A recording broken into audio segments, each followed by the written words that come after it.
In combat, the success or failure of a mission depends not only on the skill and training of the soldiers involved, it depends also on the effectiveness of their weapons, the firepower, the accuracy, and the reliability. The reliability of any rifle depends to a great extent on the care and maintenance it is given.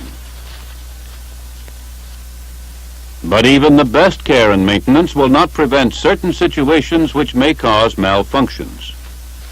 A soldier's ability to cope with these situations, to use appropriate field expedients to keep his rifle operative, may very well determine the success of his mission, or in some cases, his own survival.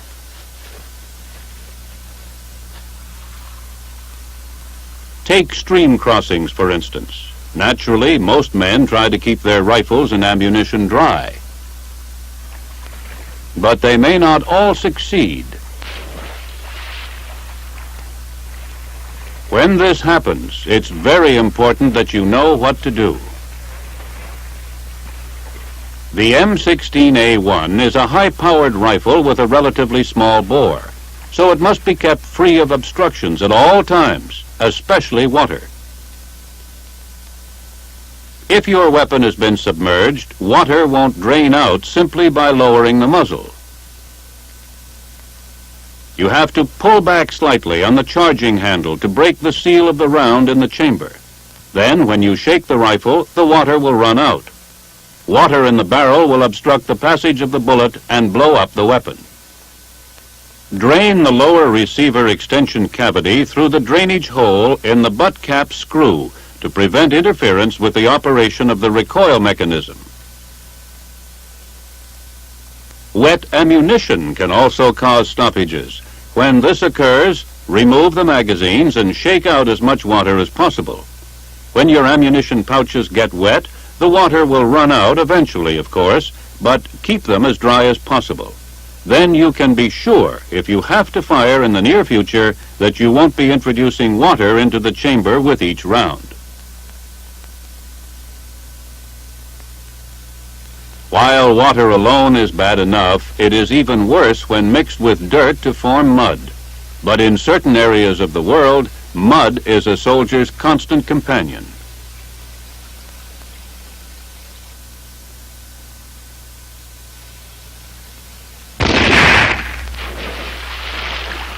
In a situation like this, you had better know what to do if mud gets in your rifle. You don't have time to clean the weapon properly, so clean it as best you can before you try to use it. First, remove the dirty magazine. This can be put aside to be cleaned later.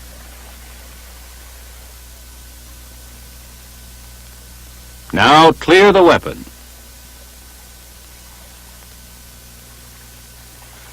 Next, you must get the mud out of the barrel as well as the chamber and receiver. If clear water is available, use it to wash these areas. Here's the way to do it. Not an ideal way, perhaps, but it will serve in an emergency. And be sure you don't leave any water in the barrel or in the lower receiver extension cavity.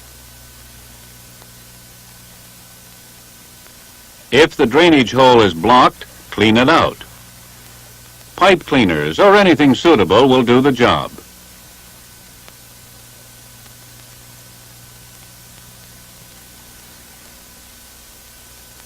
When the rifle is as clean as you can get it under these conditions, insert another magazine and you're back in business.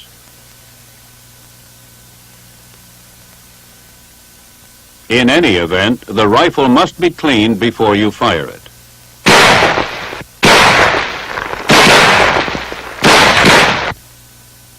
As soon as you have the opportunity, give your rifle the cleaning it requires. Under field conditions, the M16A1 should be cleaned a minimum of once a day. You will carry everything you are issued to give your rifle an adequate cleaning, plus other items which you have found useful. You will have to break the weapon down far enough so that you can clean such vital parts as the chamber, gas tube, bolt, and the bolt carrier key.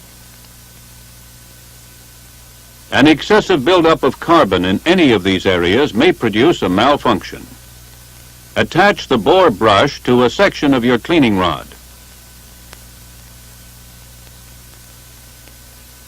Then apply carbon removal